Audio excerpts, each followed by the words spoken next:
Assalamualaikum warahmatullahi wabarakatuh. Sampurasun. Pemirsa, tepang deui sareng simkuring Vitasan Fatwa anu bade ngadugikeun warta dina dinten ayeuna. Dina acara Warta Sunda nyaeta banjir bandang di Sukabumi.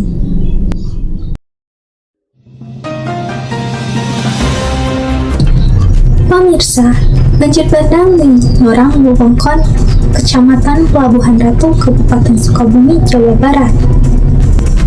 Hujan gede jeung luapan walungan menyebabkan puluhan imah warga kabanjiran. Jeung akses jalan nasional teu bisa dipake. Ieu liputan lengkapna.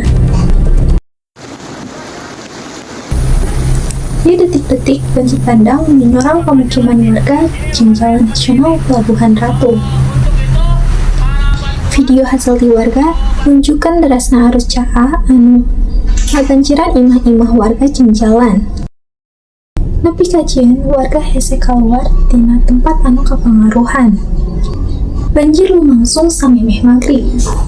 Loba warga anu kajebak di imah jeung di tempat umum teu bisa nyelamatkeun diri lantaran arus anu kuat jeung campungna caa ngahontal kira-kira 1 meter. Papan caa asalna tina walungan anu caket pemukiman warga. Teu bisa nampung hujan gede anu turun lila. Akibatna jalan nasional Canggih Hegar, Pelabuhan Ratu lumpuh total, teu bisa diliwatan ku kendaraan. Nepi ka ayeuna, pamarentah jeung relawan keur terus melaksanakan evakuasi jeung pendataan karuksakan.